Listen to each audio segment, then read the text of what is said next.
بسم اللہ الحمدللہ والصلاۃ والسلام علی رسول اللہ وعلی آلہ وصحبہ اجمعین اما بعد فاعوذ باللہ من الشیطان الرجیم بسم اللہ الرحمن الرحیم رب اشرح لی صدری ویسر لی امری واحلل عقدۃ من لسانی یفقہوا قولی. السلام علیکم ورحمۃ اللہ وبرکاتہ. الحمدللہ جی، آج ہم لوگ 25واں پارہ جو ہے وہ سن رہے تھے نماز تراویح میں. آج جس بلکہ آیات کا انتخاب کیا سب سے پہلے اس میں سورہ الدخان میں سورہ نمبر 44 کی آیت نمبر 38 ہے، جہاں پہ اللہ رب العزت ارشاد فرماتے ہیں کہ وما خلقنا السماوات والارض وما بینہما لاعبین، کہ ہم نے نہیں پیدا کیا زمین و آسمان کو اور اس کے بیچ میں جو کچھ بھی ہے کھیل تماشے کے لیے. لاعبین یعنی کوئی کھیل تماشے میں پیدا نہیں کر دیا. اچھا، یہ کیا مطلب ہوا کہ بھئی دنیا کائنات اور یہ جو کچھ اس کے بیچ میں یہ کھیل تماشا نہیں ہے؟ مثال کے طور پہ آپ سوچیں کہ آپ اپنی گلی میں کرکٹ کھیل رہے ہیں. یہ ذرا مثال دیکھیے گا. آپ اپنی گلی میں کرکٹ کھیل رہے ہیں اور آپ نے ایک خوبصورت شاٹ کھیلی اور چھکا مارا آپ نے، ٹھیک ہے. اچھا، جب چھکا آپ نے مارا تو سامنے ایک گھر تھا. اس گھر میں ایک لڑکی رہتی ہے جس کے رشتے کی بات چل رہی ہے. لان میں سارے بیٹھے ہوئے، ایک لڑکا جو ہے وہ رشتہ دیکھنے کے لیے اپنے اماں ابا کے ساتھ آیا ہوا ہے، اور یہ پہلی دفعہ نہیں آیا، یہ 6 دفعہ پہلے آ چکے. آج ڈیل ڈن ہونے لگی تھی اور وہ چیزیں سرو ہو رہی ہیں. بیٹا ٹرالی لے آنا، وہ ٹرالی بھی آ گئی، سب کچھ ہو گیا. اچھا، اب وہ بیٹھے ہوئے ہیں بالکل. اب وہ آنٹی جو ہیں جو رشتہ لے کے آئی ہوئی ہیں، بیٹے کو ساتھ لائی ہوئی ہیں، وہ کہہ رہی ہیں بہن اب بتائیے کہ ہم کب انگوٹھی پہنانے آئیں. ابھی یہ وہاں معاملہ ادھر چل رہا ہے، آپ اپنی دھن میں مگن ہے. آپ نے چھکا مارا، بڑا خوبصورت جارحانہ سٹروک تھا، بال اڑتا ہوا جا کے وہ جو منگیتر آیا ہے اس کے سر میں جا کے لگا ہے، ٹھیک ہے. اور وہ بیچارہ زخمی ہوا ہے برے شدید طریقے کے ساتھ اور کوما میں چلا گیا. کوما میں چلا گیا. آگے جا کے انہوں نے کہا کہ جی یہ تو علاج پاکستان میں اس کا ہو نہیں سکتا، اس کو ہم جرمنی لے کے جا رہے ہیں. وہ جرمنی لے گئے اس کو. وہ جرمنی گئے. وہاں سے پھر انہوں نے اس لڑکی کو فون کر دیا کہ بیٹا وہ اصل میں اب تو اس کی حالت ایسی ہے، ہم تو اب یہیں پہ سیٹل ہو گئے ہیں، تو تھینک یو ویری مچ، لیکن یہ رشتہ نہیں ہو سکتا، استخارہ ٹھیک نہیں آیا، ٹھیک ہے. تو اب اتفاقاً کیا ہوا کہ آپ جس نے چھکا مارا تھا آپ کا رشتہ وہاں ہو جاتا ہے. اتفاق چیک کریں، آپ کا رشتہ وہاں ہو گیا. اور اب کئی سال گزرنے کے بعد آپ کے چھوٹے چھوٹے بچے ہیں، تو ایک دن وہ آپ سے پوچھتے ہیں ابو یہ بتائیے کہ آپ اور امی کیسے ملے تھے؟ تو آپ کہتے ہیں کہ بیٹا میں نے ایک بڑا خوبصورت شاٹ کھیلی تھی اور میں نے ایسے فرنٹ فٹ پہ میں گیا ہوں اور میں نے بال اٹھائی ہے، وہ چھکا لگا ہے، مجھے پتہ نہیں تھا کہ میں نے منگیتر کو الٹا کر دیا. اور پھر اتفاقاً ایسا ہوا کہ ہماری شادی ہو گئی اور پھر یعنی آپ لوگ پیدا ہوئے اور ساری زندگی پھر ہم ہنسی خوشی زندگی بسر کرنے لگے. اب یہ سارا جو واقعہ آپ نے سنا ہے، یہ ایک بڑا عجیب سا واقعہ لگتا ہے کہ یہ کوئی تکے پہ سارا کچھ ہوا ہے. تو دیکھیں اللہ تعالیٰ یہ فرما رہے ہیں کہ یہ کائنات کا وجود میں آنا کوئی تکا نہیں لگ گیا بس کہ کوئی کھیل تماشا تھا. یعنی نعوذ باللہ ثم نعوذ باللہ، اللہ تعالیٰ کوئی کھیل رہے تھے اور کھیلتے کھیلتے دنیا وجود میں آ گئی اور کسی نے پوچھا کہ یا اللہ تو نے دنیا کیوں پیدا کی؟ تو اللہ تعالیٰ نے نعوذ باللہ کہہ دیا کہ بس یہ کھیل تماشے میں پیدا کر دیا. تو یہ کوئی ڈرامہ نہیں تھا، کوئی کھیل تماشا نہیں تھا، اس کے پیچھے ایک مقصد ہے. یعنی ایک ایک چیز جو ہوئی ہے وہ ایک مقصد کے تحت ہوئی ہے. تو وہ مقصد کیا تھا؟ اللہ تعالیٰ فرماتے ہیں سورہ زاریات میں وما خلقت الجن والانس الا لیعبدون، اللہ نے جنوں کو اور انسانوں کو کسی مقصد کے لیے پیدا نہیں کیا سوائے اس کے کہ وہ اللہ تعالیٰ کی بندگی کریں. اسی طرح سے سورہ الملک میں اللہ تعالیٰ فرماتے ہیں الذی خلق الموت والحیات لیبلوکم ایکم احسن عملا، ہم نے موت اور زندگی کو پیدا کیا تاکہ تمہارا امتحان لیا جائے کہ تم میں سے احسن عمل کون کرتا ہے. تو یہ زندگی ایک ٹیسٹ ہے، یہاں پہ ہمارا امتحان ہو رہا ہے، ہمیں آزمایا جا رہا ہے. اور یہ جو آزمائش ہے یہ سمجھے کہ اللہ تعالیٰ نے امتحان بھی دیا اور پیپر بھی آؤٹ کر دیا پہلے سے. یقین جانیے ہمارا پیپر آؤٹ ہوا ہوا ہے. کیسے پیپر آؤٹ ہوا ہوا ہے؟ یعنی جیسے ہی انسان فوت ہوگا نا تو قبر کے اندر جو 3 سوال ہیں وہ پہلے سے آؤٹ ہے. یعنی پہلا سوال 10 نمبر کا من ربو کا، تیرا رب کون تھا. دوسرا سوال 10 نمبر کا ما دینوں کا، تیرا دین کیا تھا. تیسرا سوال 10 نمبر کا من نبیوں کا، تیرا نبی کون تھا، تیرا رول ماڈل کون تھا، تیرا آئیڈیل کون تھا. تو یہ 3 سوال تو پہلے، یعنی جو پہلا سیکشن ہے نا کوسچن پیپر کا، اس کے پہلے سیکشن کے یہ 3 سوال ہیں. اب سیکشن 2 میں آ جائیں. سیکشن 2 ہے قیامت کے دن پہلا سوال، وہ آپ کی نماز کا ہوگا. یہ کوئی 100 نمبر کا سوال ہے. تو اس پہ ہوگا کہ جی اچھا اب بتائیں کہ آپ کی نماز پوری ہے کہ نہیں. اب نماز اگر آپ کی پوری ہے آرڈر میں الحمدللہ آگے چلیں. اگر نماز پوری نہیں ہے تو شاید آپ کی جو سنت اور نوافل ہیں وہ فرض نماز کو پورا کرنے کے لیے اگر کہیں پہ یوٹیلائز ہو جائیں تو ہو جائیں. اس کے علاوہ یہ تو سیکشن 2 تھا. اب سیکشن 3 پہ آ جائیں. یہ بھی ابھی آپ کا پیپر چل رہا ہے. سیکشن 3 کے سوال جو ہیں حدیث میں آتے ہیں آپ کو قیامت کے دن اپنی جگہ سے ہلنے کی اجازت نہیں ہوگی جب تک 5 سوالوں کے جواب نہیں آپ دے سکتے. تو سیکشن 3 میں 5 سوال ہیں. پہلا سوال کیا ہے کہ تو نے اپنی زندگی کہاں گزاری ہے؟ چلو جواب لکھو اس کا, ڈیٹیل آنسر دو اس کا. دوسرا سوال یہ کہ تو نے جوانی کہاں گزاری ہے, یہ یوتھ تیرا کدھر گیا. تیسری چیز یہ کہ تو نے مال کہاں سے کمایا, مال کہاں خرچ کیا, یہ چوتھا سوال. اور پانچواں یہ کہ جو علم تو نے سیکھا تھا اس پر عمل کیا یا نہیں کیا. تو یہ سیکشن 3 کے 5 سوال ہیں. اس کے بعد سیکشن 4 میں آ جائیں. سیکشن 4 میں اللہ تعالیٰ فرماتے ہیں کہ ثم لتسألن یومئذ عن النعیم, اس دن تمہارے سے ہر نعمت کا سوال ہوگا. اب جو بھی اللہ تعالیٰ نے آپ کو نعمت دی ہے اس کے بارے میں اللہ تعالیٰ نے سوال کرنا ہے. آپ کو اللہ تعالیٰ نے اگر مال دیا ہے, مال کا سوال ہوگا, مال تم نے کہاں پہ جو ہے نا خرچ کیا. اللہ نے آپ کو طاقت دی ہے, قوت دی ہے, کہاں پہ استعمال کیا آپ نے اپنی اسٹرینتھ, کن کاموں میں لگائی ہے اسٹرینتھ. آپ کو اللہ تعالیٰ نے لکھنے کا فن دیا ہے تو کیا لکھا آپ نے, کوئی اللہ تعالیٰ کے لیے کچھ لکھا یا نہیں لکھا. آپ کو اللہ تعالیٰ نے شاعری سکھائی ہے تو شاعری کس طرح کی ہے آپ نے, وہی جو سٹینڈرڈ چل رہا تھا بالی ووڈ لالی ووڈ والا وہی شاعری کرتے رہے, یا کوئی بہتر امت کو جگانے کے لیے, امت کو جھنجھوڑنے کے لیے, دین سے ان کا ایک سلسلہ بنانے کے لیے کچھ کیا آپ نے. اللہ نے آپ کو کوئی پاور دی, کوئی پوزیشن دی, کوئی اتھارٹی دی, آپ نے کیا کیا اس کے ساتھ. جو بھی نعمت اللہ نے آپ کو دی ہے, اللہ نے آپ کو گھر کے اوپر قوام بنایا, آپ کے نیچے کوئی رعایا رکھی, آپ کے بچے ہو گئے, آپ کی فیملی ہے, ان کے ساتھ کیا کیا آپ نے. تو ہر چیز کا سوال ہوگا جو بھی اللہ تعالیٰ نے آپ کو دی ہے. تو یہ کوشچن پیپر ہے, پیپر پہلے سے آؤٹ ہے. اب مجھے بتائیں کوئی ایگزام ایسا ہو جہاں پہ پیپر پہلے سے آؤٹ ہو اور بچہ پھر بھی فیل ہو جائے, تو بچے کے اوپر رونا ہی آئے گا آپ کو, اور تو کچھ نہیں کہہ سکتے. یعنی بچے کی کم بختی ہے کہ پیپر بھی آؤٹ تھا, بیچا تم پھر بھی فیل ہو گئے. یعنی پیپر آؤٹ ہونے کے باوجود جو بندہ فیل ہو رہا ہے اس کے اوپر ماتم کیا جا سکتے ہیں. اور تو مجھے کچھ سمجھ میں نہیں آ رہا کہ بھئی پیپر بھی آؤٹ تھا پھر بھی تو نے کوشچن ہی اٹیمپٹ نہیں کیے. تو اللہ تعالیٰ نے نا سب چیزیں پہلے سے بیان کر دی ہیں, اور جو بھی آپ کے پاس صلاحیت ہے آپ سے سوال ہوگا. اب مثال کے طور پہ آپ دوسروں کے بارے میں بودرڈ ہی نہیں ہیں, آپ کہتے ہیں بھئی میں تو اپنی زندگی گزار رہا ہوں, پیسہ کما رہا ہوں, مال دولت کما رہا ہوں, مجھے کیا لگے دوسرے جو مرضی کریں, کوئی اچھا کرے برا کرے, میرا تو کنسرن ہی نہیں ہے. آپ دیکھیں کہ اس کی مثال یوں ہے کہ آپ ایک جگہ پر کھڑے ہوئے ہیں, کسی جگہ پہ کوئی بس اسٹاپ جو ہے نا, بس اسٹاپ پہ آپ کھڑے ہوئے ہیں, بس کا ویٹ کر رہے ہیں, اور سامنے سے ایک شخص ہے جو گزر رہا ہے اور اس کے ہاتھ میں موبائل فون ہے, وہ موبائل فون میں بہت محو ہے, اور آگے اس نے ریئلائز نہیں کیا کہ جو گٹر کا ڈھکن ہے وہ کوئی اٹھا کے لے گیا.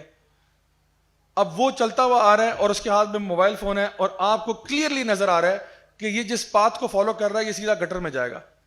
آپ اس کو دیکھ بھی رہے ہیں, بس اسٹاپ پہ ویٹ کر رہے ہیں, کوئی ٹینشن بھی نہیں ہے آپ کو, اور آپ اس کو وارن نہیں کرتے, آپ چپ کر کے دیکھ رہے ہیں بس, وہ سیدھا چلتا چلتا گٹر کے اندر چلا گیا. اب لوگ آئے, انہوں نے اس کو بچایا, بیچارے کی ٹانگ ٹوٹ گئی, زخمی ہو گیا.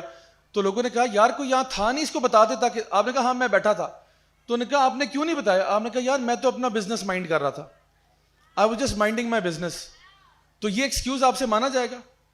کوئی بندہ, کوئی سینسیبل آدمی یہ ایکسکیوز آپ کا مانے گا کہ بھائی آپ you were minding your own business?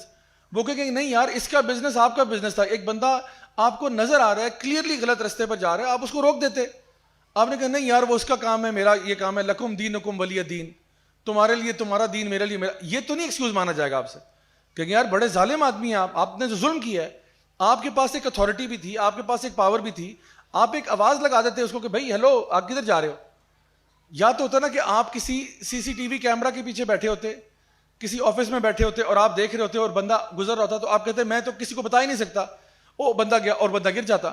تو آپ کہتے جی میں تو بے بس تھا, میں تو مانیٹر کے آگے بیٹھا ہوا تھا, میں تو آواز بھی لگا, تب تو چلیں ایکسکیوز مانا جاتا کیونکہ آپ کے پاس استطاعت ہی نہیں تھی. لیکن آپ کے پاس استطاعت تھی اور آپ نے نہیں کیا, تو بھائی اس کا تو سوال ہوگا پھر آپ سے قیامت کے دن, سوال ہوگا. اور اللہ نہ کرے کوئی غیر مسلم ہمارا گلا پکڑ لے قیامت کے دن کہ یا اللہ چلو میں تو جا رہا ہوں جہنم میں, اس کو تو پتا تھا نا, اس نے مجھے نہیں گائیڈ کیا. ہمارے ساتھ کتنے ایسے لوگ ہوتے ہیں جو ہمارے گھر میں, ہمارے آفس میں, ہمارے اسکول میں, ہمارے کالج میں, ہمارے یونیورسٹی میں جو ہمارے ساتھ ہوتے ہیں, ہمیں پتہ ہے کہ یہ سیدھے رستے پر نہیں ہے, لیکن ہم مجال ہے منہ بھی نہیں کھولتے اپنا. حالانکہ گٹر میں گرنا چھوٹی چیز ہے, جہنم میں جانا بڑی چیز ہے. اسی طرح سے آپ امیجن کریں ایک بندہ نابینا ہے, وہ اپنی چھڑی کے ساتھ کہیں چلتا ہوا جا رہا ہے, پیچھے سے ایک ٹرک ریورس ہو رہا ہے. اب آپ یہ تماشا دیکھ رہے ہیں, آپ اس نابینا بندے کو نہیں کہتے کہ بھائی صاحب وہ ٹرک آ رہا ہے، کیونکہ آپ تو سامنے دیکھ رہے ہو نا، وہ تو سامنے چیک کرتا ہوا جا رہا ہے، سائڈ سے جو ٹرک آ رہا ہے اس کو نہیں پتا، اور ٹرک والے کو بھی نہیں پتا پیچھے کوئی نہ کوئی کیمرہ لگا نہ کچھ ہے، تو یہ تو کچل دے گا اس کو، اور آپ دیکھ رہے ہو اور آپ نہیں بولتے، تو قصوروار کون ہے؟ آپ کے اوپر بہت بڑا قصور ہوگا یہ کہ بھائی چلو وہ تو نابینا تھا بیچارہ، تم تو نابینا نہیں تھے نا، تمہیں تو نظر آ رہا تھا، تمہیں اللہ تعالیٰ نے ایک طاقت دی، ایک اتھارٹی دی، ایک پوزیشن دی، اس کو تم نے کیوں نہیں استعمال کیا؟ تو پھر قیامت کے دن یہ نابینا انسان بھی پکڑے گا، اگر یہ اس کے ٹرک کے نیچے آ گیا تو یہ پھر پکڑے گا آپ کو اس پہ. تو اسی لیے اللہ تعالیٰ فرماتے ہیں کہ تم سے ہر چیز کا سوال کیا جائے گا، جس کے اوپر تمہیں اتھارٹی دی ہوئی تھی، جو تمہاری استطاعت تھی. فاتقوا اللہ ما استطعتم، جتنا تمہارا استطاعت ہے اتنا تو تقوی اختیار کرو نا. ابھی چلو اس لیول پہ نہ کرو جہاں پہ اللہ تعالیٰ فرماتا ہے قرآن مجید میں کہ یا ایھا الذین آمنوا اتقوا اللہ حق تقاتہ ولا تموتن الا وانتم مسلمون، اے ایمان والو اللہ کا تقوی اختیار کرو جیسا تقوی اختیار کرنے کا حق ہے. پتہ نہیں یہ کتنا بڑا لیول ہے. اللہ کا حق تو یہ ہے کہ ایک چھوٹی سی بھی غلطی نہ کریں آپ، یہ تو اللہ کا حق ہے، تو اتنا تقوی کیسے اختیار کریں؟ تو چلیں اللہ تعالیٰ نے ہمارے لیے تھوڑا کام آسان کر دیا، یہ کہہ کر کہ فاتقوا اللہ ما استطعتم. چلو اتنا نہیں کر سکتے حق تقاتی کے لیول پہ، اتنا تو کرو نا کہ جتنی تمہاری استطاعت میں ہے وہ تو کرو، جتنا تمہارے بس میں ہے وہ تو کرو. تم سے یہ تو نہیں کہہ رہے کہ جو تمہارے بس سے بیونڈ ہے وہ کرو، جتنا تمہارے اختیار میں کم از کم اتنا کرنا چاہیے. اور اسی طرح سے ایک اور جگہ پہ اللہ تعالیٰ نے فرمایا کہ یا ایھا الذین آمنوا اتقوا اللہ وکونوا مع الصادقین، یہ ایک اور چور دروازہ ہمارے لیے کھول دیا کہ ایمان والو اللہ کا تقوی اختیار کرو، اور اگر تقوی اختیار کرنا مشکل ہو رہا ہے تو چلو ایسا کرو کہ کونوا مع الصادقین، جو صدق والے لوگ ہیں جن کے قول اور فعل میں تضاد نہیں ہے ان کے ساتھ ہو جاؤ، ان کے ساتھ اپنے آپ کو جوڑ لو. الحمدللہ ان کے ساتھ، وہ کیا کہتے ہیں، خربوزے کو دیکھ کے خربوزہ رنگ پکڑتا ہے، تو آپ خود ڈیسائیڈ کریں کہ میرے ارد گرد کون سے خربوزے ہوں گے. تو جب آپ ڈیسائیڈ کریں گے تو آٹومیٹکلی آپ بھی ان کے رنگ میں رنگے جائیں گے. تو اللہ تعالیٰ فرما رہے ہیں کہ چلو اگر تقوی اختیار کرنا تمہارے لیے بہت مشکل بھی ہو رہا ہے تو کم از کم ان لوگوں کا ساتھ تو دو، ان کے ساتھ ہو جاؤ. یہ نہیں ان کی اتباع کرو، پیروی کرو، نقش قدم پر چلو، وہ تو بہت آگے کی باتیں ہیں. کم از کم ان کے ساتھ ہو جاؤ، ان کی کمپنی میں آ جاؤ. وہ اگر تراویح پڑھنے جا رہے ہیں تراویح پڑھنے چلے جاؤ ان کے ساتھ، وہ اگر اس کے بعد کافی پینے جا رہے ہیں تم کافی پینے چلے جاؤ، وہ اگر کرکٹ کھیلنے جا رہے ہیں تم ان کے ساتھ جا کے کرکٹ کھیل لو. بس یہ جو تقوی والے ہیں نا ان کے ساتھ ہو جاؤ، تو ان میں جو خیر ہے نا وہ تمہارے اندر ٹرانسفر ہو جائے گی. کیونکہ تقوی کی جو آگ ہے نا وہ اس طرح جیسے شمع ہے، کوئی فلیم ہے. تو اگر میرے پاس ایک موم بتی ہے، اس سے میں دوسری جلاتا ہوں تو اس کا فلیم کم ہو جائے گا؟ کم تو نہیں ہوگا. اسے میں 10 بھی جلا دوں، 50 100 جلا دوں، یہ فلیم تو ادھر ہی رہے گا. بالکل اسی طرح سے ایک بندے کے دل میں تقوی کی آگ ہے، تقوی کا فلیم ہے، وہ دوسرے میں منتقل کرے گا، اس کا کم نہیں ہوگا. جس طرح علم بانٹنے سے کم نہیں ہوتا، بڑھتا ہی ہے. جتنا میں علم پروپیگیٹ کروں گا میرا علم پختہ ہوگا. میں اگر ایک کتاب پڑھتا ہوں نا اور وہ کتاب میں کسی کو پڑھا دیتا ہوں، یقین کریں اور اس کو سمجھ آئے نا مجھے سمجھ میں آ جائے گی.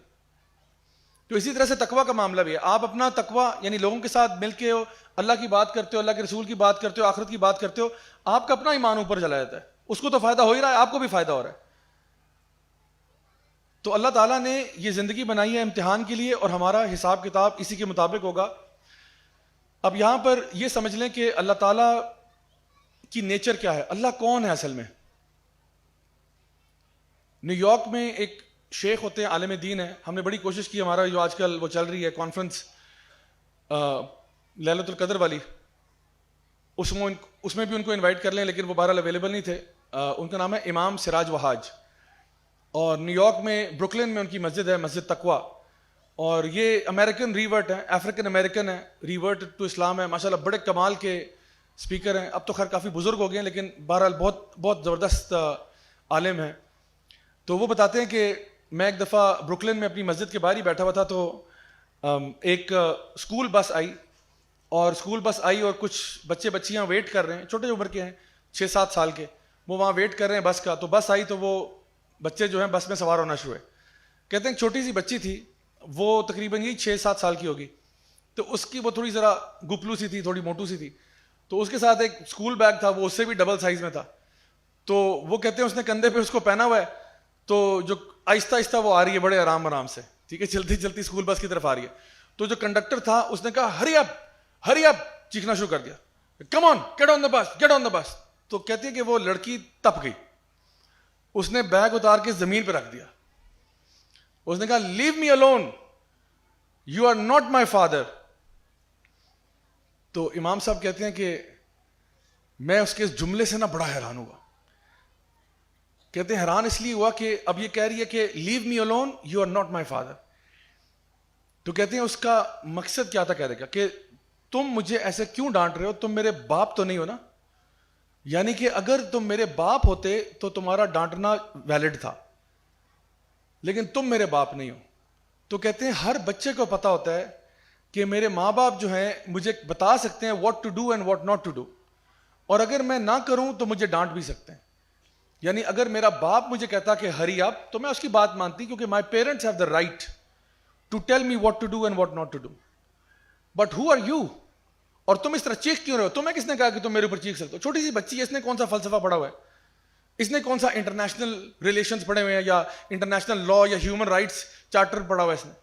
لیکن اس کو ایک انٹرنلی فطرتاً ایک چیز پتا ہے کہ, اور ہر بچے کو پتا ہوتا ہے کہ میرے پیرنٹس کے پاس ایک گاڈ گیون رائٹ ہے کہ my parents can tell me what to do and what not to do, and if I don't obey them, وہ پھر چھتر پریڈ بھی ہو سکتی ہے میری. تو وہ کہتے ہیں کہ میں اس پہ بڑا حیران ہوا اس بچی کی اس لاجک کے اوپر. تو کہتے ہیں کہ دیکھیں اگر یہ معاملہ ایک بچی کا اس کے باپ کے ساتھ ہے یا اس کی ماں کے ساتھ ہے, تو مجھے بتاؤ اللہ رب العزت کا کتنا حق بنتا ہے کہ وہ ہمیں بتائے what to do and what not to do. اور اگر ہم نہ کریں جو اللہ تعالیٰ چاہتا ہے تو پھر اس پہ ہماری پھر چتر پریڈ ہو.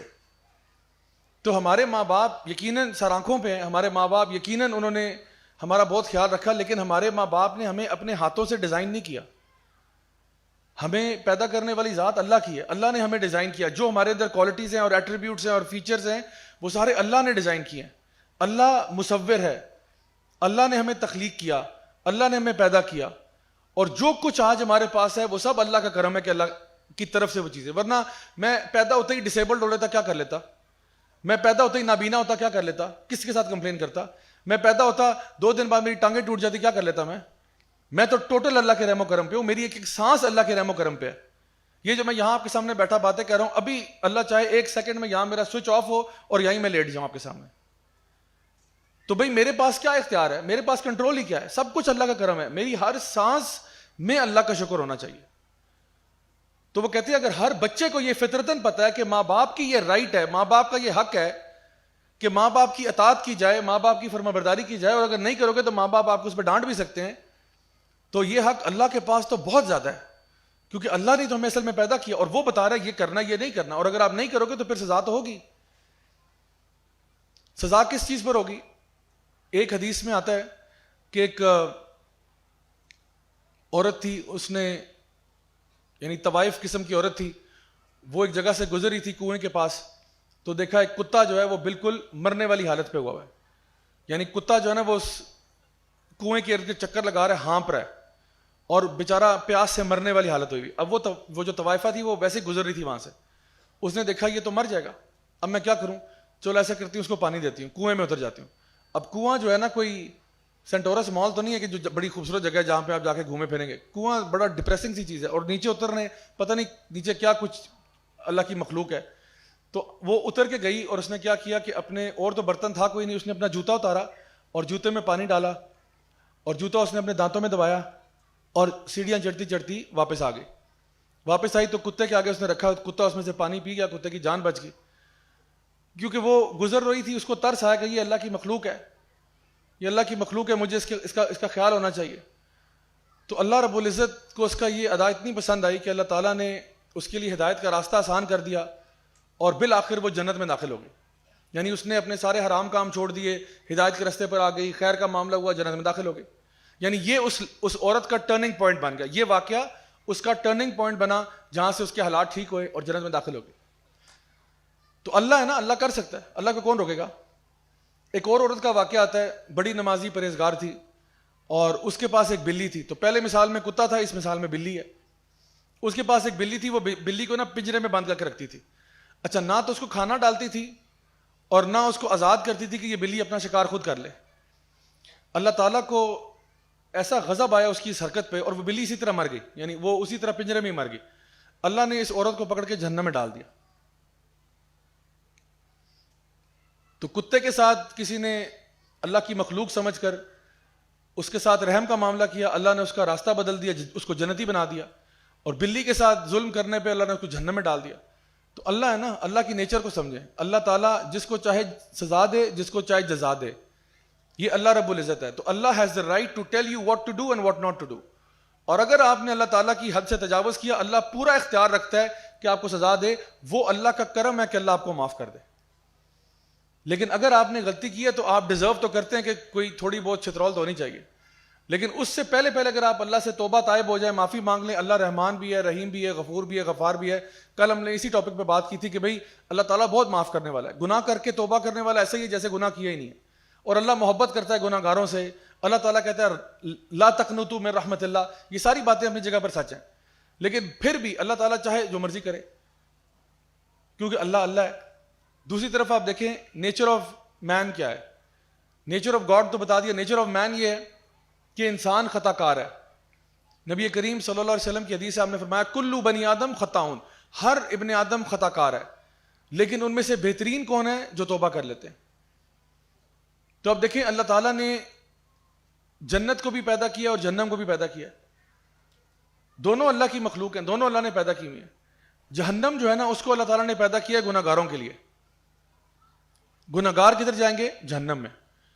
اور جو جنت ہے اس کو بھی پیدا کیا گناہ گاروں کے لیے. جہنم کو ان گناہ گاروں کے لیے جو توبہ نہیں کرتے, اور جنت کو ان گناہ گاروں کے لیے جو توبہ کر لیتے ہیں. کیونکہ گناہ گار تو سارے ہی ہیں. نبی کریم صلی اللہ علیہ وسلم فرما رہے ہیں کلو بنی آدم خطاؤن, ہر ابن آدم خطا کار ہے. کچھ توبہ کر لیتے ہیں جنتی ہو جاتے ہیں, کچھ توبہ نہیں کرتے جہنمی ہو جاتے ہیں. آدم اور ابلیس کا فرق کیا ہے؟ ابلیس سے بھی غلطی ہوئی, آدم علیہ السلام سے بھی غلطی ہوئی. ابلیس سے غلطی ہوئی, اس نے توبہ نہیں کی, وہ اڑ گیا. تکبر تھا نا, استکبرا, وہ بس تکبر پہ قائم ہو گیا. اس کے نا گردن میں سریا ڈالا ہوا تھا, اس نے کہا میں تو سجدہ کرتا ہی کوئی نہیں ہوں, حالانکہ حکم اللہ کا ہے. آدم علیہ السلام سے غلطی ہوئی, ان کو کہا گیا تھا ولا تقربا هذه الشجرة فتكونا من الظالمين, آپ نے اس درخت کے پاس نہیں جانا, اگر آپ پاس بھی گئے تو آپ ظالم ہو جائیں گے. آدم علیہ السلام چلے گئے, غلطی ہو گئی, فوراً کیا کہا ربنا ظلمنا انفسنا, یا اللہ میں نے اپنے ساتھ ظلم کر دیا. وَإِن لَّمْ تَغْفِرْ لَنَا وَتَرْحَمْنَا لَنَكُونَنَّ مِنَ الْخَاسِرِينَ, اور اگر تو نے مجھے معاف نہ کیا, مجھ پہ رحم نہ کیا, تو میں تو خسارے والوں میں سے ہو جاؤں گا. فوراً توبہ کی, اللہ نے معاف کر دیا. یونس علیہ السلام سے غلطی ہوئی تھی. یونس علیہ السلام ایک قوم کی طرف گئے, دعوت دین دی, قوم نے بات نہیں سنی. یوسف علیہ السلام سمجھے میرا نکلنے کا ٹائم آ گیا, آپ چلے گئے. حالانکہ انبیاء کو انتظار کرنا ہوتا ہے اللہ تعالیٰ کے حکم کا, اس سے پہلے ہجرت کرنا اجازت نہیں ہے. نبی کریم صلی اللہ علیہ وسلم نے بھی نا مکہ میں انتظار کیا جب تک کہ اللہ کی طرف سے حکم نہیں آ گیا تھا کہ اب ہجرت کرو. پھر وہ ہجرت کر کے مدینہ گئے. تو اس سے پہلے آپ اپنی جگہ چھوڑ, آپ اپنا بیٹل سٹیشن چھوڑ کے نہیں جا سکتے.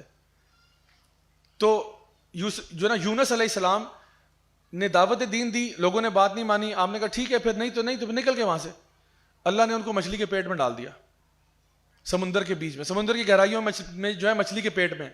مچھلی کے پیٹ میں کہہ رہے ہیں لا الہ الا انت سبحانک انی کنت من الظالمین, یا اللہ تو سبحان ہے, تو بے عیب ہے, ظلم تو میں نے اپنے ساتھ کیا, اور یقیناً یہ میرے ظلم کی وجہ سے میں مچھلی کے پیٹ میں ہوں, ورنہ میں کبھی بھی نہ جاتا.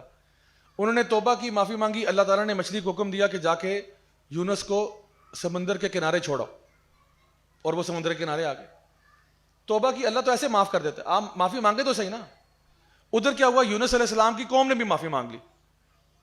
وہ جو نافرمان ہوئے تھے انہوں نے بھی معافی مانگ لی. ان کے بارے میں آتا ہے کہ جو عذاب ان کی طرف چل پڑا تھا وہ واپس ہو گیا. تو اللہ تعالیٰ, اللہ ہے نا, اللہ کی نیچر کو سمجھیں آپ. اللہ تعالیٰ شدید العقاب ہے, اللہ کی پنشمنٹ بھی ہے, لیکن آپ توبہ کرنے کا ہلکا سا ہنٹ تو دیں, اللہ فوراً عذاب واپس کر دیتا ہے.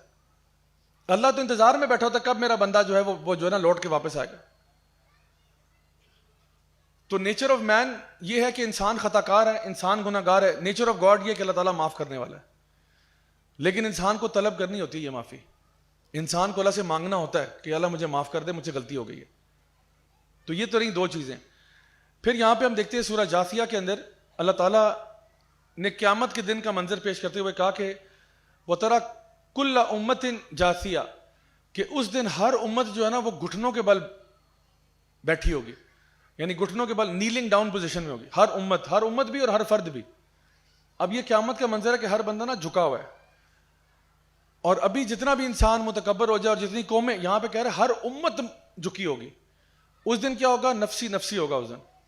یعنی اللہ کے نبی بھی کہہ رہے ہوں گے نفسی نفسی. آپ سوچیں اللہ کے نبی جو جن جیسا اللہ کی مخلوق میں کوئی نہیں ہے, اگر وہ کہہ رہے ہیں نفسی نفسی, آج تو مجھے اپنی فکر پڑی ہوئی ہے, تو میرا اور آپ کا کیا حال ہوگا؟ اس دن. تو اب nature of the day of judgment بھی سمجھ لیں. ڈے آف ججمنٹ کی نیچر یہ ہے کہ وہ حساب کتاب کا دن ہے. جو آپ نے یہاں پہ ایگزامینیشن کیا نا, جو یہاں پہ ٹیسٹ ہوا ہے آپ کا, اس ٹیسٹ کا رزلٹ وہ ملنا ہے. That is the result day. اور رزلٹ ڈے پہ فیصلہ ہوگا کہ بھئی کون لوگ جو ہیں وہ جنت میں جا رہے ہیں, کون جہنم میں جا رہے ہیں, کون جو ہے وہ جہنم میں کتنی دیر کے لیے جا رہے ہیں. کوئی وہاں پہ 10 سال لگا رہا ہے, کوئی 20 سال لگا رہا ہے, کوئی 100 سال لگا رہا ہے, کوئی کروڑ سال لگا رہا ہے, کوئی ہمیشہ کے لیے وہاں رہے گا, خالدین فیہا ابدا. یعنی یہ سارے فیصلے ہو رہے ہیں. اور آہستہ آہستہ لوگ, جس طرح ہم نے کل بات کی تھی کہ زمرہ, جوک در جوک ادھر ادھر جا رہے ہیں. تو یہ قیامت کے دن کا عالم ہے کہ وہاں پہ فیصلہ ہوگا کہ بھئی کس نے اب کہاں جانا ہے. جنت میں بھی جو جا رہے ہیں, جنت کے کس لیول پہ جا رہے ہیں. تو ہر انسان کا فیصلہ, ہر انسان کا معاملہ اس دن ہوگا. تو اس دن نا تکبر والا سین کوئی نہیں. آج دنیا میں لوگ بڑے بڑے پھنے خام پھر رہے ہیں, بڑے بڑے لوگ جو ہے نا وہ متکبر پھر رہے ہیں. وہاں پہ کسی کی کوئی آکڑ شاکڑ نہیں ہوگی. ادھر جتنے بھی سرکش لوگ ہیں نا, سارے ہی نیچے ایسے جھکا, سر جھکا کے گھٹنوں کے بل بیٹھے ہوں گے کہ یا اللہ بس رحم فرما دے, آج رحم فرما دے. وہ عالم ہی ایسا. جب اللہ تعالیٰ فرماتے ہیں نا کہ اللہ تعالیٰ اس دن فرشتے بھی سامنے آ جائیں گے, وہ بھی اللہ کے سامنے اٹینشن ہو کے کھڑے ہوں گے. جنت اور جہنم کو بھی گھسیٹ کے لے آیا جائے گا. لوگ جنت بھی دیکھ رہے ہیں, جہنم بھی دیکھ رہے ہیں. اس دن ہر بندہ اپنی فکر کر رہا ہے کہ یا اللہ بس آج جہنم میں نہ بھیج دینا کہیں. تو اگر اس دن سے کا ڈر ہو اور اس دن میں خیر چاہتے ہو تو آج کچھ اچھے کام کرنے ہوں گے. آج اپنے آپ کو ذرا تمیز سے لائف میں اپنے آپ کو لے کے چلنا ہوگا. اللہ تعالیٰ کی فرما برداری کرنی ہوگی. اللہ تعالیٰ سورہ زخرف میں اسی سیٹ میں جو آج ہم نے پڑھا ہے, اس میں شیطان کے بارے میں ذکر کرتے ہیں کہ اللہ تعالیٰ نے, یعنی جو لوگ بھی اللہ کے ذکر سے دور ہوتے ہیں, ٹھیک ہے, اللہ تعالیٰ ان کے لیے ایک شیطان اپوائنٹ کر دیتا ہے جو ان کا کرین بن جاتا ہے. یعنی وہ ان کا ایلائی بن جاتا ہے, ان کا ساتھی بن جاتا ہے, پھر ان کو الٹے الٹے مشورے دیتا ہے. تو اللہ رب العزت نے یہاں پہ آگے جتنی بھی آیات ہیں, اس میں تقریباً 6-7 آیات میں آگے شیطان کا ذکر ہوا کہ وہ شیطان کس طرح سے انسان کو گمراہ کرتا ہے اور وہ جو اصل راستہ تھا جس پہ چلنا تھا اس سے ڈی ٹریک کر دیتا ہے. اب شیطان جو ہے پورے قرآن میں آپ کو بار بار ملے گا قرآن کی صفات کہ عدو و مبین ہے, تمہارا بڑا کھلا دشمن ہے, تمہارا بڑا واضح دشمن ہے, تمہارا بڑا پرسسٹنٹ دشمن ہے. یعنی بار بار لوٹ کے آتا ہے. یعنی ایک ہوتا ہے نا دشمن جو کچھ دیر کے بعد تھک جاتا ہے تو ریٹائر ہو جاتا ہے.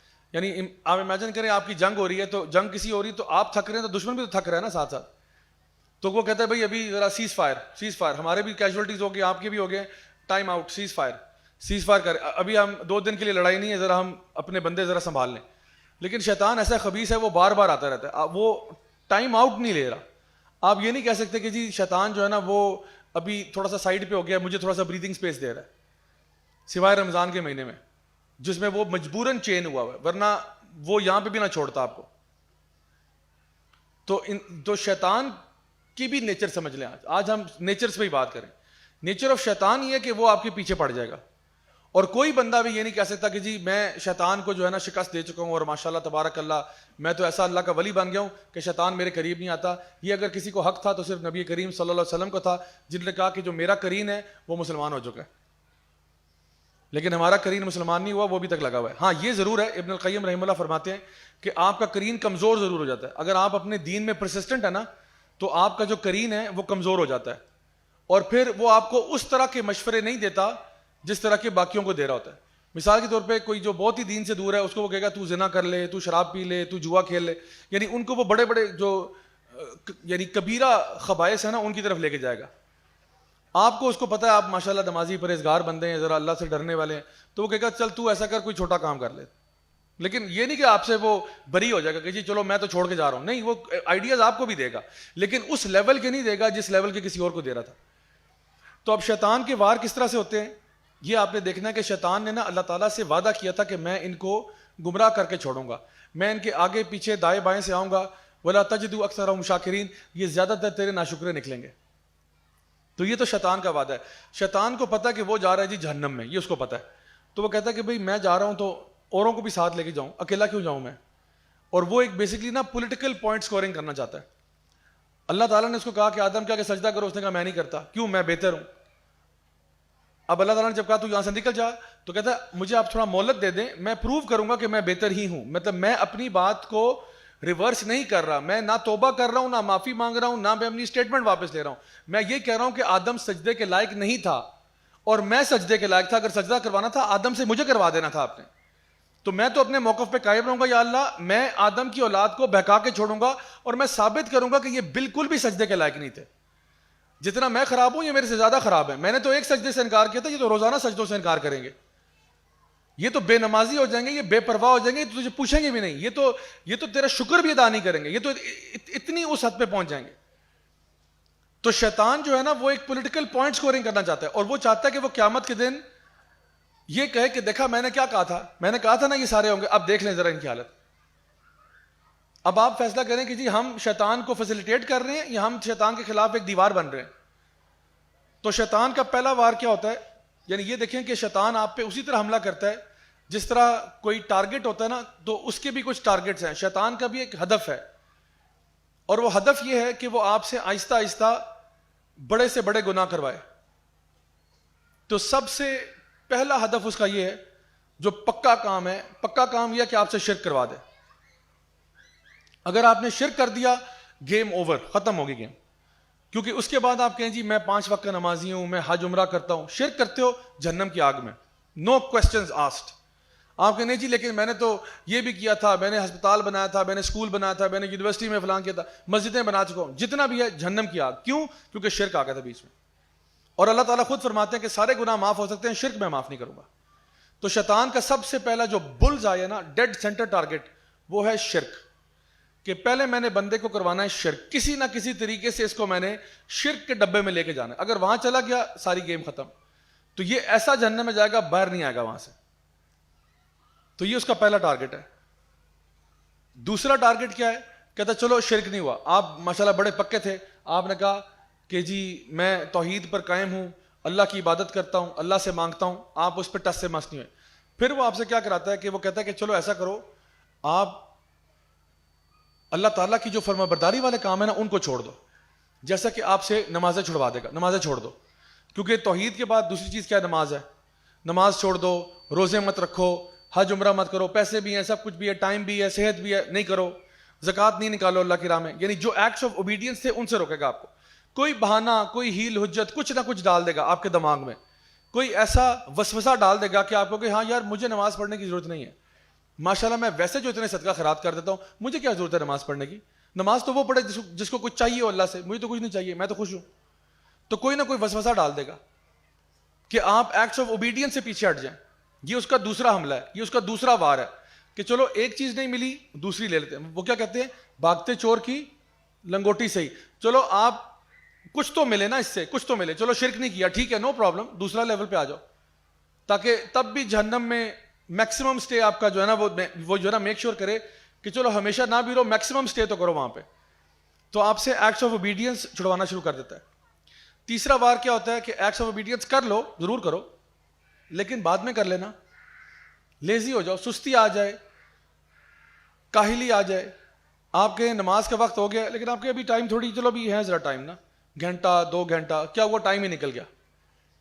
آپ صدقہ خیرات کرنا چاہ رہے تھے, اس نے کہا بھائی ایسا کرو ابھی کون سی ضرورت ہے, بعد میں کر لیں گے. تو بعد آئی نہیں کبھی.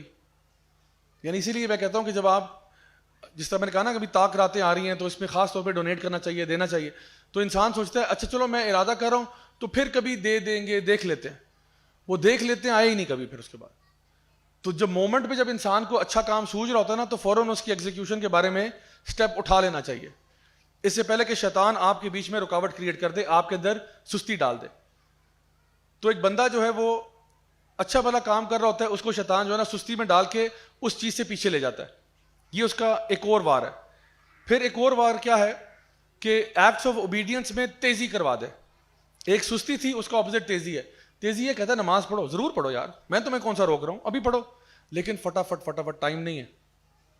ابھی وہ کام کرنا, ابھی بازار جانا ہے, سودا لینا ہے, آپ کو پتا ہے سموسوں کے بغیر تو افطاری ہوتی نہیں ہے, جلدی جلدی نماز پڑھو, سموسے لینے جانا ہے.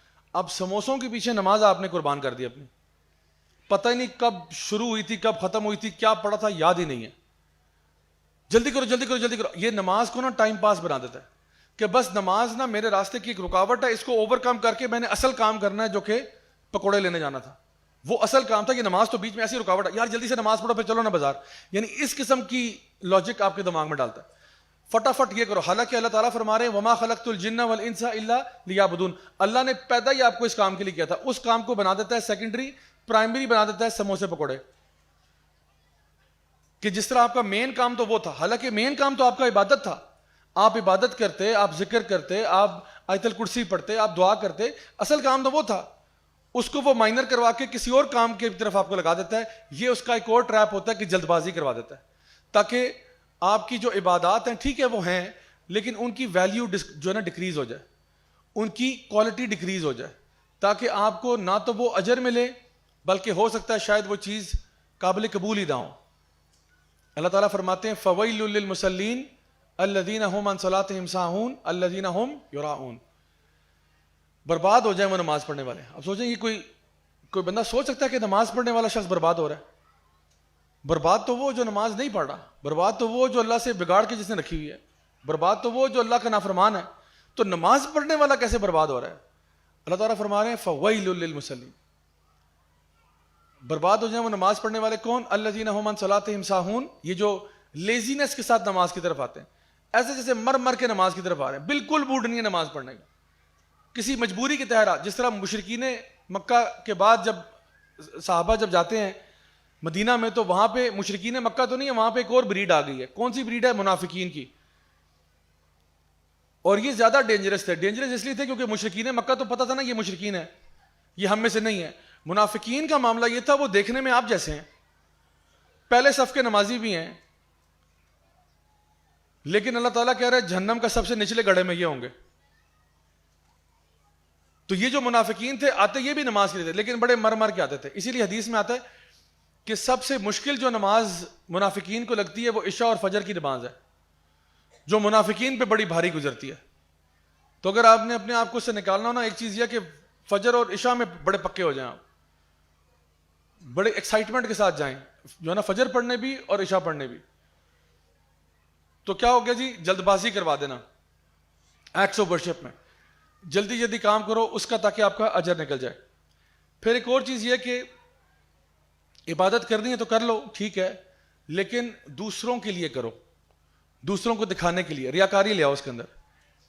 یعنی آپ مثال کے طور پہ حج کے لیے جا رہے ہیں تو ساتھ سیلفی آن ہے جی, لائیو ویڈیو چل رہی ہے, لوگ دیکھ رہے ہیں, لبیک اللہم لبیک. اب کانسنٹریشن اللہ کے ساتھ نہیں ہے, کانسنٹریشن ویڈیو میں.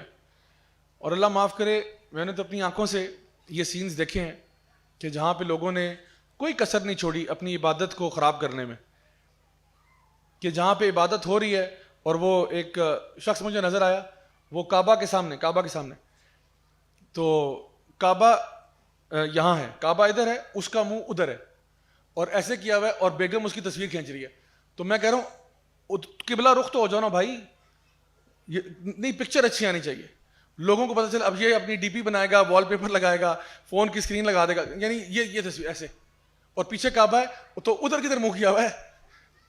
مطلب سمجھ سے باہر ہے کہ لوگ کچھ بھی کر دیں گے. مطلب وہ پکچر کھینچی جا رہی ہے, پھر وہ میں نے تو دیکھا ہوا ہے لوگ مطلب طواف کر رہے ہیں, لائیو تھرو آؤٹ ویڈیو چل رہی ہے, بجا, اور میں بھی ویڈیو میں آ رہا ہوں. تو مجھے سمجھ نہیں آ رہی تھی کہ یہ مطلب ہو کیا رہا ہے, کہ وہ ویڈیو چل رہی ہے, ساتھ کامنٹری دی جا رہے ہیں, اچھا ابھی یہ ہو گیا, ابھی میں مقام ابراہیم سے گزر رہا ہوں, ابھی دیکھیں یہ حجر اسود آ گیا, ابھی دیکھیں.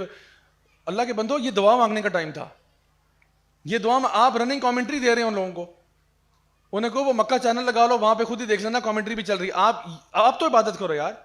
تو یہ کیا ہے؟ یہ شیطان کے وسوسے ہوتے ہیں انسان کو نا, اس کے انسان کی عبادت کا اس کو فائدہ نہ ہو سکے. پھر لوگ جو ہیں وہ اتنا مال بھی لگایا ہوتا ہے, اتنا پیسہ بھی لگایا ہوتا ہے, سب کچھ کرتے ہیں, ایفرٹ لگاتے ہیں. آسان کام تو نہیں ہے. آپ نے طواف کیا, آپ نے سعی کی, آپ نے یعنی پورے حج کے اندر آپ مزدلفہ بھی گئے اور عرفات بھی گئے, یہ سارا کچھ آپ نے کیا, ایفرٹ لگایا, لیکن آپ امیجن کریں سب ضائع کر دیا آپ نے. کیوں؟ کیونکہ آپ نے وہ ایسنس ہی نہیں پایا اس کا. تھرو آؤٹ آپ اپنے کسی اور مقصد کے لیے, آپ کی نیت ہی نہیں تھی کہ میں یہاں عبادت کے لیے آؤں. آپ تو لگتا تھا کسی ویکیشن پہ آئے ہوئے ہو, اور اسی ویکیشن کی طرح آپ نے ویڈیوز بنو کے آپ ڈالتے رہے, لوگوں سے شیئر کرتے رہے, اس کا ایسنس سارا نکل گیا. تو سوچیں کہ اتنی محنت کے باوجود بھی ایک بندے کی عبادت قبول نہ ہو تو کتنے افسوس کی بات ہے. تو یہ بھی ایک شیطان کا ٹریپ ہے کہ وہ آپ کو ریاکاری کی طرف لے جاتا ہے, اور اس کو نبی کریم صلی اللہ علیہ وسلم نے ہڈن شرک کہا ہے. یہ مخفی قسم کا شرک ہے جو نظر نہیں آتا, لیکن آپ نے فرمایا مجھے اس کا ڈر تمہارے سے دجال سے بھی زیادہ ہے. یعنی فتنۃ المسیح دجال کے بارے میں ہم پورا کر چکے ہیں کہ کتنا بڑا فتنہ ہے. آپ نے کہا اس مخفی شرک کا ڈر مجھے فتنۃ المسیح دجال سے بھی تمہارے پہ زیادہ ہے. کہ یہ تم سے شاید ڈیٹیکٹ نہیں ہوگا, تم سے ہینڈل نہیں ہوئے گا, اس کے بارے میں خاص طور پر خیال رکھنا. یہ ایسا ہے جیسے اندھیری رات میں کالے پتھر پہ جو ہے نا کالی چونٹی جا رہی ہو, جس طرح وہ نظر نہیں آئے گی, یہ مخفی شرک بھی کس ٹائم پہ آپ کے اندر داخل ہو گیا آپ کو پتہ ہی نہیں چلا. تو یہ ایک اور ٹریپ ہے شیطان کا کہ وہ آپ کو دوسروں کے لیے کام کرنے کی طرف راغب کرتا ہے کہ دوسروں کے اوپر امپریشن ڈالو, دوسروں پہ امپریشن ڈالو. اسی کا ایک اور پہلو یہ ہے کہ وہ آپ کو کام کرواتا ہے لیکن اس کام کروانے میں آپ کو متکبر کر دیتا ہے کہ آپ کہتے ہو کہ میں تو ماشاءاللہ تبارک اللہ بہت پہنچا ہوا ہوں, اور یہ دیکھو چھوٹے لوگ, ان سے تو عبادت بھی نہیں ہوتی. مثال کے طور پہ آپ یہاں پہ آتے ہیں, آپ لوگ تو بہت اچھے ہیں, میں کسی اور کی بات کر رہا ہوں, ٹھیک ہے. تو کوئی شخص ہے جو کہیں اور تراویح پڑھنے جاتا ہے, ٹھیک ہے, تو وہاں تراویح پڑھنے جاتا ہے اور وہ وہاں سے پڑھ کے جب واپس گھر جاتا ہے نا تو کہتا ہے ہاں جی تم لوگ سارے مرے ہوئے ابھی تک, دیکھو میں تراویح پڑھ کے آ گیا ہوں. اور پھر وہ ان کو رگڑتا رہتا ہے ساری رات کہ دیکھو میں تو تراویح پڑھ کے آ گیا, تم یہاں مرے ہوئے تھے. یہ کیا کر رہے ہیں آپ یار, آپ نیکی کر کے آپ متکبر ہو رہے ہیں. آپ کے اللہ تعالیٰ کی توفیق ہے, اللہ تعالیٰ آپ لوگوں کو بھی ہدایت دے, آپ لوگوں کو بھی دے, ان کے لیے پرائیویٹلی دعا کریں, منہ پہ ان کو ذلیل کرنے کی ضرورت تو نہیں ہے. تو وہی بات ہے کہ ایک انسان صبح تہجد کی نماز میں اٹھ رہا ہے اور تہجد کی نماز بھی پڑھ رہا ہے اور باقی ساروں کو کوس رہا ہے جو سو رہے ہیں کہ یا اللہ یہ کتنے بدبخت ہیں, یہ میں کتنا اعلیٰ ہوں اور افضل ہوں, یا اللہ تیری بارگاہ میں روز آ جاتا ہوں, اور یہ کمبخت دیکھ یا اللہ سوتے رہتے ہیں. تو وہ بھی کہیں گے کہ بھائی تو نے دعا مانگنی اللہ سے مانگ, ہماری شکایتیں کیوں لگا رہا ہے. تو اصل بات یہ کہ لوگ جو ہے نا کبھی کبھار اپنے ایکٹس آف ورشپ میں بھی نا ایک غرور اور تکبر پہ چلے جاتے ہیں. اور میں آپ کو کہتا ہوں یہ شیطان کی اصل پچ ہے, یہ شیطان کا ہوم گراؤنڈ ہے جہاں پہ وہ آپ کے اندر ریلیجس تکبر لے آتا ہے. شیطان بڑا یعنی فرشتوں کی اس میں بیٹھتا ہوتا تھا صحبت میں, شیطان بڑا یعنی عبادت گزار ہوتا تھا, لیکن جب اللہ تعالیٰ نے اس کو آزمایا تو وہ آزمائش میں پورا نہیں آیا اور اس کے اندر غرور پیدا ہو گیا. تو یہ تو ایگزیکٹلی شیطان کی پچ ہے جہاں پہ وہ آپ کو لے کے آتا ہے کہ آپ اپنی ریلیجس کام کرنے کے بعد آپ کے اندر ایک فیک قسم کی, فالس قسم کی ریلیجس سپیریورٹی کریٹ کر دیتا ہے کہ آپ سمجھتے ہو کہ میں جو ہوں نا میں بہت ہی زیادہ کوئی بہت پہنچی ہوئی چیز بن گیا ہوں. اور اسی لیے ہمیشہ ہمارے علماء بھی یہی ایڈوائز کرتے ہیں کہ ہمیشہ نا عاجزی اور انکساری اپنے اندر رکھنی چاہیے. میرے اپنے استاد فرماتے ہیں کہ میں ایک دفعہ ایک جگہ پر لیکچر دینے گیا تو بہت ماشاءاللہ مجمع تھا, بہت عوام کا سمندر تھا کسی گاؤں دیہات سائڈ پہ. تو ادھر لیکچر دیا تو ماشاءاللہ بڑے لوگ تھے, اور کہتے ہیں کہ وہ میں نے نا اپنی زندگی کی سب سے پاورفل اسپیچ دی تھی. کہتے ہیں میں نے ایسی بیان کیا کہ لوگ لرز گئے, اور آدھے لوگ رو رہے ہیں اور آدھے لوگ جو ہیں وہ اپنے جو ہے نا رب کے ہاں اللہ سے دعائیں مانگ رہے ہیں کہ اللہ میں معاف کر دے. تو کہتے ہیں میں جب اترا وہاں سے تو میرے جو اپنے استاد ہیں وہ آڈینس میں ہی تھے. یعنی یہ بڑا مشکل کام ہوتا ہے ویسے کہ آپ کے اپنے استاد آڈینس میں بیٹھے ہو تو پھر بندہ نا بالکل اس کی ہوش و حواس اڑ جاتے ہیں. تو میرے ساتھ ویسے یہ واقعہ کئی دفعہ ہو چکا ہے کہ میرے اپنے استاد آڈینس میں بیٹھے ہوئے ہیں. تو خیر اینی وے وہ کہتے ہیں کہ میں نے بڑا پاورفل بیان دیا, استاد بھی سامنے بیٹھے ہوئے تھے. تو میں جب اتر کے آیا تو لوگوں کا سمندر میرے پاس آ گیا کہ جی واہ واہ کمال ہو گیا, دل لرز گیا, آنکھیں وہ جو ہے نا وہ نم ہو گئیں, اور یہ ہو گیا. لوگوں نے بڑی تعریفیں کی, آپ نے ہماری زندگی بدل دی, آپ نے فلاں کر دیا. تو میں بس جزاک اللہ کرتا رہا. تو پھر میرے استاد میرے پاس آئے, کہتے ہیں بیٹا ویسے ماشاءاللہ بڑی کمال تقریر کی آج, بڑا خوبصورت بیان کیا. تو کہتے ہیں میں نے کہا حضرت میں تو کچھ نہیں ہوں, میں تو کچھ نہیں ہوں, بس سب اللہ کا کرم ہے. تو حضرت کہتے ہیں ہاں واقعی تم کچھ نہیں ہو. تو کہتے ہیں میں حیران ہو گیا کہ مطلب تھوڑی تعریف ہی کر دیتے میری. تو میں تو ایسی ذرا عاجزی دکھا رہا تھا کہ میں کچھ نہیں ہوں, سب اللہ کا کرم ہے. تو حضرت کیونکہ میرے استاد ہیں نا, کہتے ہیں ہاں بیٹا تم واقعی کچھ نہیں ہو, یہ واقعی سب اللہ کا ہی کرم ہے. کہتے ہیں مجھے اپنی جگہ پر لے آئے, کیونکہ تو کون ہے بھائی, کہنے کا مقصد تھا تو کون ہے, آج تو یہاں باتیں کر رہا ہے, تجھے لگتا ہے تو بہت اوپر چلا گیا ہے. بیٹا اتنا اوپر اڑنے کی ضرورت نہیں ہے, واپس نیچے زمین پہ آؤ, لینڈ بیک آن ارتھ. اتنا ہوا میں اڑنے کی ضرورت نہیں ہے. اگر اللہ تعالیٰ نے تجھے چن لیا اور تیرے منہ سے یہ کلمات نکلوا یہ سارا کرم اللہ کا ہے. تجھے بیان کس نے سکھایا, اللہ نے سکھایا, اللہ محل بیان. تجھے بیان سکھایا کس نے, اور تجھے قرآن کس نے سکھایا, علم القرآن. تجھے اللہ تعالیٰ نے قرآن بھی اللہ نے سکھایا. تو آج تو یہ نہ سمجھی کہ تیرے کوئی کمال ہو گیا یا کوئی ایسی چیز ہے, وہ سب اللہ کا ہی کرم ہے جس نے تجھے دیا ہے. تو اللہ تعالیٰ کسی اور کو دے دیتا تو آج وہ تیری جگہ بیٹھا ہوتا, اور وہ بھی کہہ رہا تھا جی بس میں تو کچھ نہیں. تو ہم لوگ نا کبھی کبھار کچھ جملے اور فکرے ایسے ہیں جو ہم ویسے کہہ دیتے ہیں لیکن شاید ہم اس کو مین نہیں کر رہے ہوتے, بس منہ پہ چڑھ گئے ہیں زبان پہ, بس جی میں تو کچھ بھی نہیں, ہم تو جی خادم ہیں آپ کے, ہم تو جی بس ادنا نہیں جی میرا تو کوئی نہیں, یہ سب اللہ کا کرم ہے. یہ واقعی میں بندے کو سوچنا چاہیے کہ واقعی میں کچھ بھی نہیں ہوں. من ای شیء خلق من نطفۃ خلقہ فقدر. اور تو ہے کہ تو نطفے سے پیدا ہوا تھا اور آج تو کہہ رہا نہیں جی میں کچھ نہیں. واقعی میں تم کچھ نہیں ہو, واقعی میں تم کچھ نہیں ہو. سارا کرم اللہ کا یہ کہ جس نے تجھے ایک نطفے سے اٹھا کے آج ایک پیڈسٹل پہ بٹھا دیا ہے اور تم آج لوگوں کو انسپائر کر رہے ہو, موٹیویٹ کر رہے ہو. واقعی میں کرم سارا اللہ کا ہے. اللہ کسی اور کو چن لیتا تم کیا کر لیتے؟ تو یہ تو کرم سارا اللہ کا کہ اس نے آپ کو ایک پوزیشن پہ دیا. ہاں ایک بندہ کوشش کرتا ہے, محنت کرتا ہے, ایفرٹ کرتا ہے اور اللہ سے اچھی امید رکھتا ہے کہ اللہ تعالیٰ میرے اعمال قبول فرما لے, لیکن at the end of the day all goodness that is in you is from Allah سبحانہ و تعالیٰ. انسان کو یہ پتہ ہونا چاہیے, اور صرف یہ کہنے والی باتیں نہ ہو, یہ دل میں پتہ ہو انسان. اور میں آپ کو یہ ایک ایڈوائس دیتا ہوں, رات کو نا سونے سے پہلے اپنا محاسبہ کر لیا کریں تھوڑا سا. یعنی یہ نہیں کہ باقاعدہ طور کے کیلکولیٹر لے کے بیٹھ جائیں کہ میرا کیا حساب کتاب ہے. یعنی بستر میں بھی لیٹے ہوئے نا تو بس یہ سوچیں کہ یا اللہ میں واقعی میں کچھ نہیں ہوں, اور جو بھی میرے سے خیر ہو رہی ہے, جو بھی میں کوئی اچھے کام کر رہا ہوں, یا اللہ وہ سب تیرا کرم ہے. یا اللہ بس یہ کرم کبھی روکنا نہ, مجھے مزید توفیق دینا کہ میں نیکیاں کرتا رہوں. یا اللہ مجھ پہ کوئی ایسی مصیبت نہ ڈال دینا جو میرے اندر برداشت کرنے کی ہمت نہ ہو. اور یا اللہ بس میرے سے خیر والے کام لیتا رہے اور بس اسی حالت میں اٹھانا کہ جب تو مجھ سے راضی ہو. بلکہ میں تو یہ دعا کرتا ہوں کہ اللہ اس وقت اٹھانا جب تو میرے سے سب سے زیادہ راضی ہو. جس دن میں اپنی پیک پہ ہونا بس تب مجھے اٹھا لینا, اس دن میں ریٹائر ہونا چاہتا ہوں, کیونکہ I want to meet you in a state where you are most pleased with me. Retirement کا مزہ تب آتا ہے جب انسان اپنی پیک پہ ریٹائر ہوتا ہے, تب لوگ نا اس کے لیے آنسو بھی بہاتے ہیں اور سب کچھ کرتے ہیں. لیکن جب انسان ڈاؤن ہل جا رہا ہو اور بالکل فارغ ہوا ہوا تو لوگ کہتے ہیں اس کو اتارو یار, باہر نکالو. تو ریٹائرمنٹ انسان یہ کہے کہ یا اللہ میرا جو خاتمہ بالخیر ہو اور ایسی خیر پر ہو کہ جہاں پہ تو مجھ سے بالکل راضی ہو. اگر یہ ہو گیا نا تو سوچیں کہ پھر آپ کا حساب کتاب بھی نہیں ہوگا. جب اللہ آپ سے اتنا راضی ہوا ہے تو پھر سوچیں کہ سیدھا ٹکٹ جنت کا ہی ہے. لیکن اگر ریٹائرمنٹ ہو رہی ہے کہ اس میں آپ یعنی برائیوں میں بھی جا رہے ہیں, پھر کبھی اچھا کرتے ہیں, پھر برائیاں کرتے ہیں, اس ٹائم پہ ریٹائرمنٹ ہو رہی ہے, پھر یہ کوئی اچھی اسٹیٹ نہیں ہے. تو خاتمہ تب ہو جب ہم اپنے پیک پہ ہوں. تو اس لیے اپنے اندر سے وہ ایروگنس کو باقاعدہ طور پر باہر نکالنا, اس غرور و تکبر کو باقاعدہ طور پر باہر نکالنا کہ واقعی میں میرا کوئی کمال نہیں ہے, سب کمال اللہ تعالیٰ کا ہے کہ اس نے مجھے جو بھی کچھ ہے جو عطا فرمایا. ایک اور شیطان کا ٹریپ یہ بھی ہے کہ وہ آپ کو اس چیز پر لے کے آتا ہے کہ آپ نے اعمال جو ہے نا وہ پرائیویٹ میں کرنے ہیں, صرف پرائیویٹ میں کرنے ہیں. تو وہ کیا کرتا ہے, آپ کے اندر یہ بات ڈال دیتا ہے, یہ تھاٹ ڈال دیتا ہے کہ اگر تم مسجد چلے گے تو یہ ریاکاری ہو جائے گی. میرے پاس ایک ایکچوئل یہ کیس آیا, ایک لڑکا میرے پاس آیا, کہتا ہے ضیاء بھائی میں مسجد میں نماز نہیں پڑھ سکتا. میں نے کہا کیوں؟ کہتا ہے ریاکاری ہو جاتی ہے. میں نے کہا تو جمعے کی نماز؟ کہتا ہے وہ بھی نہیں پڑھتا کیونکہ ریاکاری ہو جاتی ہے. میں نے کہا ریاکاری کیسے ہو جاتی ہے؟ اللہ نے کہا ہے تو پڑھنی تو نے جمعے کی نماز گھر میں تھوڑی پڑھو گے. اچھا تو پھر میں نے کہا حج عمرے کے لیے نہیں جاؤ گے؟ کہتے ہیں ہاں وہ بھی میں سوچ رہا ہوں نہ جاؤں. کیوں؟ ریاکاری ہو جاتی ہے. یعنی میں آپ کے لیے کعبہ خالی کراتا ہوں, ٹھیک ہے, آپ اکیلے طواف کریں, میں جو ہے نا ایم بی ایس سے بات کرتا ہوں کہ آپ کے لیے بالخصوص پورا کعبہ خالی کرا دیں, سارے ہوٹل خالی کرا دیں, آپ اکیلے وہاں پہ جائیں, طواف کریں, سعی کریں, تو پھر ہم باقیوں کے لیے کھولتے ہیں. اس طرح تھوڑی ہوگا.